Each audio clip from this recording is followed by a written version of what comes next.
Hello, hello, hello. Good to see you. You get fairy dust. I get fairy dust. Look who came to join us. A little pupper. A little pupper. Do you have complex PTSD? I hope not. I hope. Oh, maybe she does because I took away from her doggy mother and her siblings. That makes me depressed. Oh, baby. I hope. Oh, look, and I just put lipstick on her snout. Oh, sweet girl. That made me sad. Okay, sorry. Complex PTSD. Page 22, we are talking about the key developmental arrests, meaning that these things are normal for us, but they got arrested, they got muted, they got pause buttoned because of our CPTSD. And so, as a refresher, self-acceptance, clear sense of identity, self-compassion, self-protection, capacity to draw comfort from relationships because we can't trust, an ability to relax because we're always hypervigilant, always fucking hypervigilant. We're waiting for the next shoe to fall. We're walking on eggshells. And so to relax is an advanced skill, believe it or not. We were born with it, but it's hard for us, those who have complex PTSD. Okay. To continue, capacity for full self-expression. So the book Daring Greatly by Brene Brown really helped me with this. It was part of the... I'm standing on a foundation of a lot of different things that got my ass to stop hiding and get on social media and share my shit. And Daring Greatly is one of those things in that foundation because she talks about daring greatly, like putting yourself out there. But I'm telling you, it is one of my limitations, one of my weak places, one of my appearing to be not social on my as much. I would have way more followers if I didn't have to take a lot of protective measures to prevent me from being hurt and having my day take a tumble and go into freeze mode from seeing a negative comment. Or seeing a hurtful comment, or seeing somebody make fun of me, or it will take me down, you know.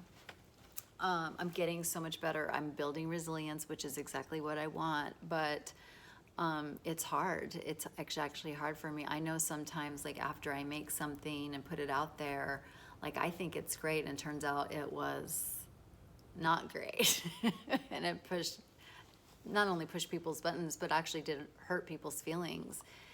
And I took it hard. I have taken videos down because people said that their feelings were hurt. And they made a good argument for why. But this capacity for full self-expression, I'm not fully able to express myself in my comments. And so I miss sometimes connect, and if it's you, I'm so sorry, but sometimes I miss connecting with somebody who has amazing things to say, who's very lovely and kind and is expressing gratitude, because for whatever reason that day, my vulnerability is too high and it's too risky for me to look at my comments, because a negative comment will come. And there's going to be somebody who watches this video that says, you know, you shouldn't feel bad about bad comments. People are dumb who make bad comments or whatever. And I know all this cognitively. But my wounded CPTSD soul, that's a whole different can of worms. And so I have to just trust my process. I have to do my best. Sometimes when I open my account, I might see like a hint of a positive comment, and I may comment on that because that's the one that I see, but you may have had three underneath that I didn't happen to see because it didn't like cross my path when I opened, and I'm so sorry. I wish that I could, I really, really do. But and maybe in a few years I'll be there, like, and negative comments won't take me down, but not all negative comments take me down. But we'll see. It's a work in progress. But this halts us. There's lots of people who can't. I couldn't do it for years and years and years because of the fear. And sometimes we might make something or write something, and it's too vulnerable, too raw, too real, and we just can't express ourselves. Now, this is expressing ourselves in the world. Okay, let's back up a whole big step before that, which is having a hard time expressing myself to myself, to my friends, to safe people. That's hard. You know, I read a lot of people who have even a hard time expressing themselves to their therapist. One of my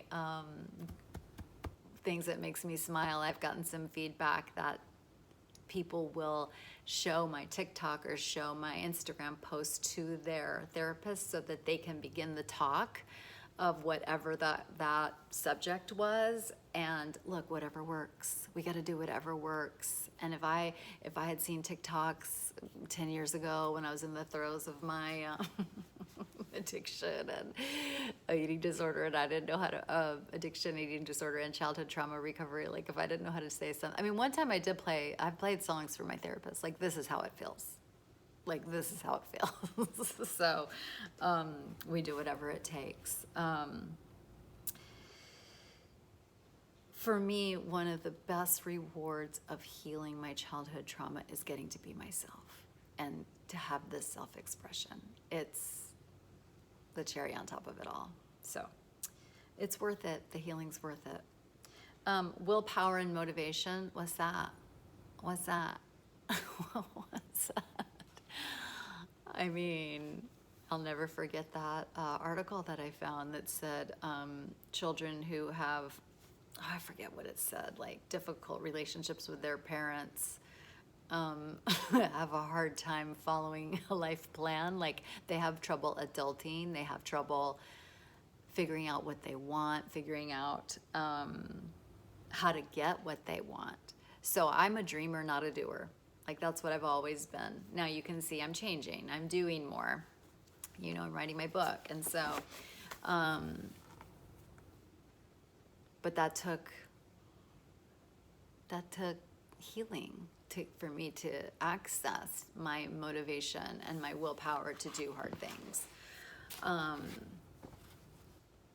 Forget trying to stop my addiction. I didn't have the power to do it. Forget trying to exercise as a freeze mode person. Like, did not have the motivation or energy or willpower to do it. Peace of mind, what's that? What's that? What's that? What's that? Let me just tell you, bitch, my mind is a lot more peaceful than it is. Is it a peace of mind? No. But it's peace of mind a lot of the time. So, excuse me. So, yeah, but think why we wouldn't have peace of mind. Always waiting for the shoe to fall. Hypervigilant. What's going to happen? Walking on eggshell. When's the explosion going to happen? Why do I hate myself? Why am I ugly? Why am I stupid? Why am I always going on in the mind? So no peace of mind. And because of my personal growth work and my CBT, correcting thoughts and reality testing thoughts, and relational healing with my therapist, like, so much more peace of mind, so much more peace of mind. But that earlier example of me stumbling upon, you know, brush your hair, or there's one comment that I saw, I don't know what it was a CPTSD post. And the person just wrote in all caps, howling. Do you see how it sticks? Howling. Like, how fucking stupid are you? That fucks with my peace of mind. I'm recording, baby. No problem. Self-care, what's that? What's that? I already know what my next book is gonna be. It's gonna be about fawns and how we can, you know, all the like strategies we can come up with, or that I can come up with, and we can come up with together to heal our fawns. And so let's see what this is. Oh yeah, self-care. So self-care is one of those topics, because again, why would we take care of somebody? No one's taking care of us. Why would we take care of ourselves? Like, what even is that? And then also self-care is seen as a betrayal. And also our inner saboteur says, who do you think you are? Inner saboteur says, you don't have time. Inner saboteur says, no, no, bitch, you're so selfish. And so that's one of the things that we get to have back. I did a video. It's on my Instagram, maybe on my YouTube. I don't know. But it was talking about how I was trying to hack self-care. And so one of the ways that I did it was deciding to upgrade and get an upgrade instead of self-care, like upgrade the things that I have, the things that I like, just get a little bit of an upgrade, because I noticed my inner saboteur, like, she will resist self-care, like, absolutely not, no. But my inner saboteur is also the one who carries my ego. And please, if she was offered an upgrade on to first class, or if she was offered an upgrade to a nicer hotel room with the view and all that, she's like, of course we're gonna take that room. Of course, you know, of course I should have it. I'm so entitled.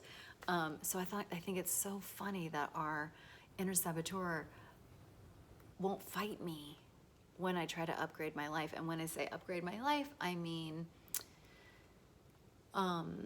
buy the pens that I want if they're $1 or more expensive. I have a wand collection, and so after I do hard things, after I write my book, I will get another wand.